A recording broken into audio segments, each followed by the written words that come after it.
Hey everyone, welcome to the channel. My name is Easton Cook and I have been a flight attendant for 7 years now. Wow. It does not feel like 7 years. As a matter of fact, I still remember when I was a new hire flight attendant. It really just feels like a couple years. And actually, I'm around new hire flight attendants all the time. See, I'm not only a flight attendant, I'm also a flight attendant instructor. I teach the emergency response section of the curriculum. And during training, I'm constantly asked by my students, hey, you got any advice for new hire flight attendants? And that's a totally valid question, because there's so much uncertainty when you're in flight attendant training, because you don't necessarily know what base you get. You also don't know if you're gonna pass flight attendant training. There's a lot of variables that factor into the flight attendant job when it first starts out. And not to mention, most airlines give you a few days after training to get your life in order, and then you gotta get to base for orientation, and then typically you've got a trip shortly after that. There's just so much to consider. And while there are numerous variables that factor into your life decisions you'll have to make as a flight attendant, there are a few constants in your life and your new job. And these constants are the bit of advice I'd like to give you in this video today. From a seasoned flight attendant to a new hire flight attendant. But before I do, make sure and subscribe, become part of this community. Also, you can support the channel through the thanks tab below this video. Now let's talk. 7 years ago, still can't believe that, 7 years ago, I got assigned my first trip out of training. I was living in New York at the time and I was based in Boston. So I commuted from New York and I flew over to Boston and I sat at my gate in my uniform early. Of course, I'm a brand new flight attendant. This is my first trip. No freaking way I was gonna be late. So as I sat there, it began storming and that affected my flight greatly because it delayed my flight. And crazy enough, this first trip of mine, it was just a turn. It was Boston, New York, New York, Boston. I commuted from New York. So I went New York, Boston. I was gonna fly and work Boston, New York, New York, Boston, and then have to commute Boston, New York. That's 4 legs right there if you're keeping score at home, by the way. Now, it was a late flight, and as I sat at the gate and I saw the delays start to roll in, started to wonder where I was gonna sleep that night. Because I was really hoping to catch the last flight out of Boston back to New York, but with the delays, I don't think I was gonna make that. And I didn't have a crash pad in Boston. I also had no money, and that's because training doesn't pay much. And if an airline pays for training at all, which sometimes they don't, they'll pay you about $7.25 an hour. So my finances were shot. Well, after the long delays, I finally got to work the trip. So I worked Boston, New York, New York, Boston. We got in real late and I missed that commuting flight back to New York. And coincidentally, I was working with a girl that I went to training with. So this is both of our first flight. And she asked me, she goes, hey, I'm heading off to a hotel that she's staying with friends that they decided this before. She was like, hey, I'm heading to the hotel.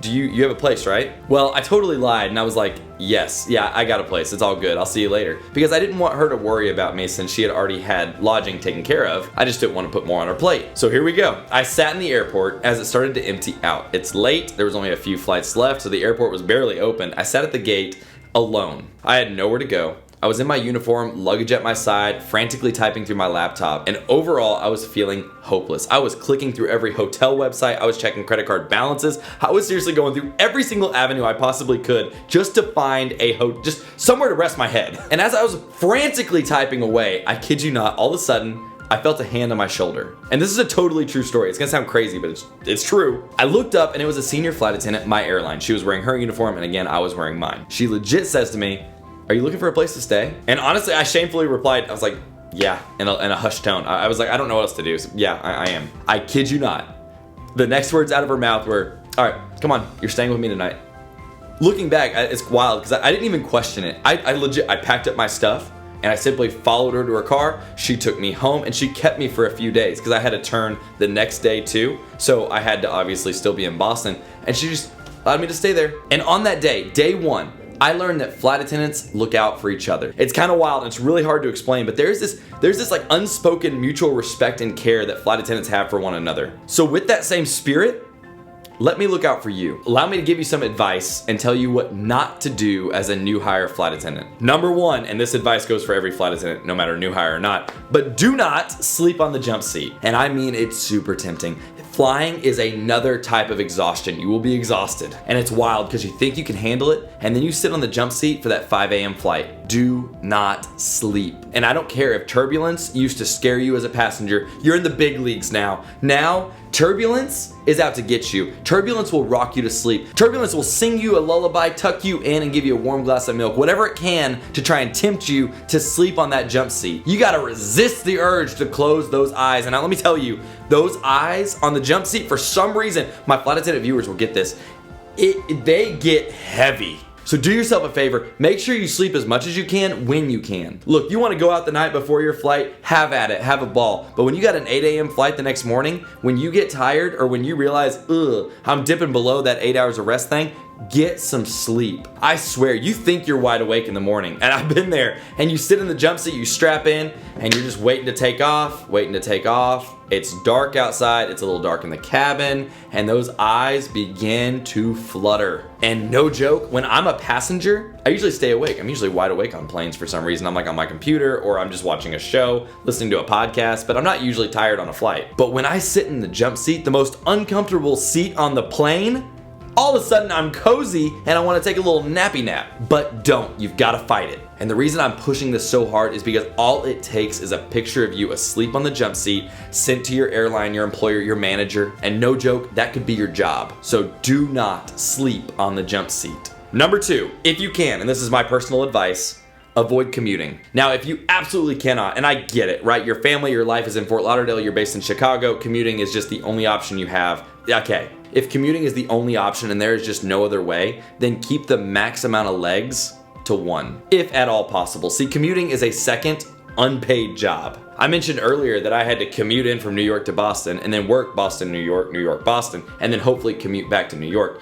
That is 2 legs of my 4-leg day that I wasn't being paid at all for. And not only that, but it greatly adds to your exhaustion. And that brings us right back to point number 1. You're gonna wanna sleep on that jump seat, but don't. So if at all possible, avoid commuting. If you can be based where you live, or you can just live where you're based, and those are 2 different things. You'll save yourself so much aging and fatigue. So avoid commuting if possible, and if not possible, keep the commuting to a max of 1 leg. And lastly, this one is close to my heart, so I'm going to make this so clear. Come closer.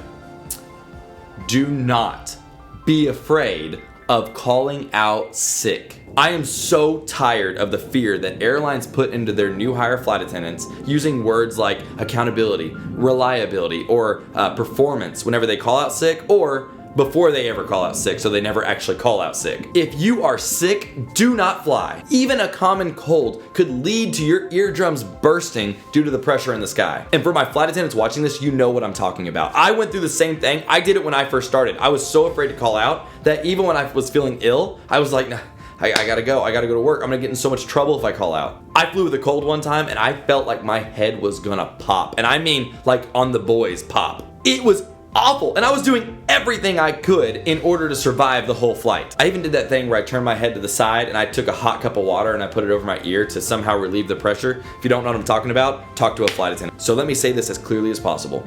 Do not abuse the sick call. Airlines do rely heavily on attendants. This is true. If there are not enough flight attendants to fill the flight, if the flight requires 4 flight attendants and there are only 3, and the airline can't seem to get any other flight attendant there within a decent amount of time, that flight cannot go. If a flight requires 3 flight attendants and there are 2, the flight cannot take off. So yes, the airline does rely on attendants. So do not abuse the sick call, but if you are sick, do not fly. It is okay to call out. Do not let anybody bully you or make you feel like you've risked your entire job just because you called out sick. Your health comes first. Period. And that's all for today, y'all. Thanks for watching. Make sure and subscribe, like the video if you like the video, share the video with any of your new hire flight attendant friends, and even share it with your seasoned flight attendant friends. Let them pick it apart. It'll be super fun. Leave a comment below if you have any other tips for new hire flight attendants. And also a brand new way to support this channel, there's a thanks tab right below this video.